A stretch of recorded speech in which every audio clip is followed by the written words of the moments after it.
এই ছাগলটা বিক্রি হয়েছে 12 লক্ষ টাকায়। একটা ছেলে তার বাবাকে গিফট করার জন্য এই ছাগলটা কিনছে। কোরবানি উপলক্ষে 15 লাখ টাকায় ছাগল কিনে সামাজিক যোগাযোগ মাধ্যমে আলোচিত হয়েছেন মুশফিকুর রহমান ইফাত নামের তরুণ। ফেসবুকে বিভিন্ন জনের পোস্টে এবং কয়েকটি গণমাধ্যমে দাবি করা হয়েছে ইফাতের বাসা ধানমন্ডিতে এবং তিনি জাতীয় রাজস্ব বোর্ডের কাস্টমস, এক্সাইজ ও ভ্যাট অ্যাপিলেট ট্রাইব্যুনালের প্রেসিডেন্ট ডক্টর মোহাম্মদ মতিউর রহমানের ছেলে। তবে মতিউর রহমানের দাবি ইফাত নামে তার কোনো ছেলে নেই। এ বিষয়ে তিনি পুলিশের সাইবার ক্রাইম ইনভেস্টিগেশন বিভাগের সহায়তা চেয়ে আইনি পদক্ষেপের বিষয়ে জানান।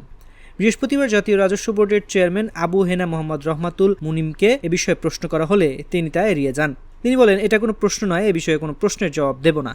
রাজধানীর কারওয়ান বাজারে ট্রেডিং কর্পোরেশন অব বাংলাদেশ ভবনে এক সেমিনার শেষে সাংবাদিকদের সঙ্গে কথা বলেন এনবিআর চেয়ারম্যান। বাংলাদেশের বাণিজ্য নীতির বিবর্তন, বর্তমান অবস্থা ও ভবিষ্যৎ নির্দেশনা নিয়ে এই সেমিনার আয়োজন করা হয়।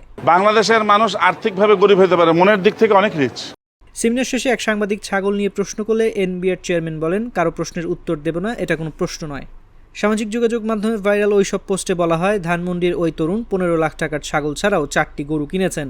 সব মিলিয়ে অর্ধ কোটি টাকার কোরবানি দিচ্ছেন ইফাত। এসব পশু তিনি আলোচিত সাদিক এগ্রো থেকে কিনেছেন। তবে গণমাধ্যমকে সাদিক এগ্রোর কর্ণধার মোহাম্মদ ইমরান হোসাইন জানিয়েছেন, আলোচিত তরুণ শুধু 1 লাখ টাকা দিয়ে ছাগলটি বুক করেছিলেন, কিন্তু শেষ পর্যন্ত তিনি পুরো টাকা পরিশোধ করে ছাগলটি খামার থেকে বাড়িতে নিয়ে যাননি।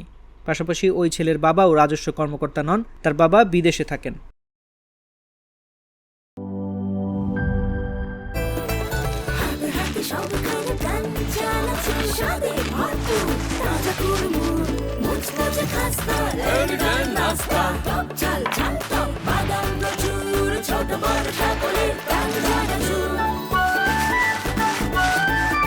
স্বাদে ভরপুর প্রাণ চানাচুর।